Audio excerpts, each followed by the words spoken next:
हम आपके लिए बोलते रहे, हमने आपसे पहले भी बोला, हमने कोई मैसेज देना आपको हम टेलीग्राम में दे देंगे सीधे तौर पर। हम कोई वीडियो वगैरह अगर लेके आएँगे, कोई ऐसा मैसेज होगा तो हम आपको दे देंगे। अब आप मत बात करिए वो अगस्त और 13, अभी आपका पढ़ाई पे ध्यान लगाइए, हमारा रिक्वेस्ट है आप सब लोगों से, ठीक है? क्योंकि अब वो सब हम सबकी नैतिक ज़िम्मेदारी बनती है ना। अब आपका पड़ोसी आपको बताए कि भैया लड़ना अच्छी बात नहीं है, एक दूसरे पर गुस्सा करना अच्छी बात नहीं है, एक दूसरे पर लांछन लगाना अच्छी बात नहीं है, एक दूसरे पर अपशब्द बोलना अच्छी बात नहीं है। क्या सच में इन चीज़ों को आप नहीं जानते? तो आप कहेंगे जी भैया हम बहुत अच्छे से जानते हैं। तो जानते तो दोस्त हम बहुत कुछ हैं, हम उसका पालन अपनी निजी ज़िंदगी में करते हैं या नहीं करते हैं, बड़ी बात है। तो अध्यापक होते हुए तो हमें पालन करना चाहिए, ठीक है? कि हम किसी के ऊपर लांछन ना लगाएँ, हम किसी पर मतलब कीचड़ ना उछालें, और यदि कोई कीचड़ उछालता भी है, तो भी हमारे पास ये अच्छा रास्ता होता है कि हम सभ्य तरीके से चीज़ों को पेश करें। हर किसी का एफर्ट लगा है, आप किसी को नेग्लिजिबल नहीं कर सकते। आप ये नहीं बोल सकते कि इस व्यक्ति का एफर्ट नहीं लगा है। अभिनव सर ने इसको आप जानते ही हैं कि कितनी ऊर्जा दी, कैसे लोगों को संगठित किया, और उनकी बदौलत सब लोग संगठित हुए। आप ये नहीं कह सकते हैं कि जी आदित्य सर ने इसके लिए एफर्ट नहीं लगाए। आप अगर बैठ के देखोगे ना, प्रशांत सर और आदित्य सर ने इसके लिए इतना एफर्ट लगाया है, और उसके लिए उन्होंने मतलब जो तैयार किया डेटा, प्रशांत सर का बहुत बड़ा योगदान है। तो मतलब आप, कोई लोग आपसे बोले ना कि नहीं यार तुम ये इनके लिए बोलो, नहीं इनके लिए बोलो, आप बोलो नहीं हम किसी के लिए नहीं बोलेंगे, हमारे गुरुजन हैं और हम उनको बहुत रेस्पेक्ट बोलते हैं, ना हम किसी सर के लिए बोलेंगे, ना हम किसी मैम के लिए बोलेंगे। हमारा काम है सर से अच्छा पढ़ना, और कभी हमारे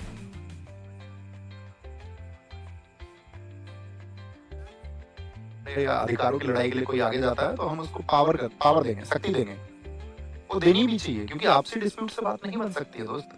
आपको पता है गांधी जी अपनी अंतिम अवस्था में थे, और ये बात है, हम आपको बताएं, ये बात है दिसंबर दिसंबर 1947 की। देश आजाद हुआ था 15 अगस्त 1947 को। उसके लगभग आप ऐसे समझिए 4 महीने बाद की बात है। तो क्या हुआ था कि दंगे देश में भड़के हुए थे हर जगह, बहुत डिस्प्यूट्स थे सब जगह, हिंदू मुस्लिम, और बहुत सारे लोग शांति और अमन की गुहार लगा रहे थे कि भाई शांति स्थापित होनी चाहिए। तो नेहरू जी को जाना था अजमेर, अजमेर में उनको जाना था। और तो नेहरू जी ने क्या किया, एट ए टाइम पे अजमेर जब उनको जाना था दिसंबर 1947 में, तो अजमेर नहीं गए, उन्होंने अपने सेक्रेटरी को भेज दिया। तो इस बात पर, नेहरू जी के इस एक्ट पर नाराज हो गए उनसे वल्लभ भाई पटेल जी। वल्लभ भाई पटेल और नेहरू दोनों ही गांधी जी के परम शिष्य थे। अब जब इस बात पर आपका नाराज हो गए वल्लभ भाई पटेल, उन्होंने कहा कि तुम जितना भी मंत्रिमंडल है ना, ये सारा, इन मंत्रियों में आप प्रमुख हैं, लेकिन आप अपनी चीजें बाकी लोगों पर नहीं थोप सकते, आपको जाना चाहिए था वहां अजमेर। उन्होंने कहा यार मैंने अपना सेक्रेटरी भेज दिया, कौन सी बड़ी बात होगी, ताकि वहां के लोग नाराज ना हो। तो इस एक छोटी सी बात को लेकर के नेहरू जी और वल्लभ भाई पटेल के बीच में इतने डिस्प्यूट्स हो गए, इतने डिस्प्यूट्स हो गए कि वो एक दूसरे से बात करने तक को तैयार नहीं थे। अब एक दूसरे से बात करने को तैयार नहीं थे, तो गांधी जी से वो मिलना चाहते थे, लेकिन समय की व्यवस्था के चलते हुए इसमें वल्लभ भाई पटेल जी की मुलाकात होती है सबसे पहले। और ये मुलाकात हुई थी आपका 27 जनवरी को 1948 में, मतलब नेक्स्ट मंथ। गांधी जी की डेथ हुई 30 जनवरी 1948, यानी उससे 3 दिन पहले की बात है।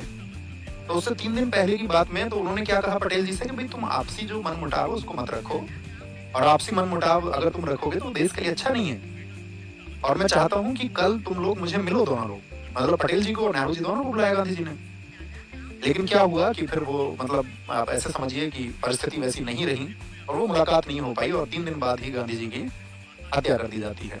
और गांधी जी की जो हत्या हुई, तो उसके बाद में कुछ दिनों के बाद में नेहरू जी ने पहले पत्र लिखा वल्लभ भाई पटेल को। उन्होंने चिंताएं जाहिर की कि अब वक्त ऐसा आ गया है कि हमको एक दूसरे का विरोधी नहीं होना चाहिए, हमको एक दूसरे के खिलाफ नहीं होना चाहिए। इस समय देश के हालात कुछ और हैं, और हमको मतलब एक ही मंच पे आना होगा, एक ही जगह हमको आना होगा।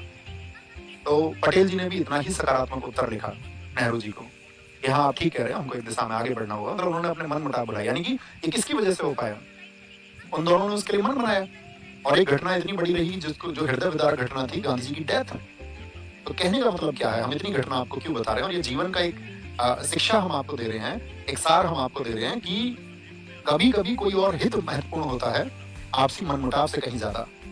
तो आपसी मनमुटाव की उतनी कीमत नहीं होती है, और हमको यार बड़ा दिल रखना चाहिए, हमको काउंटर नहीं करना चाहिए हर एक चीज का।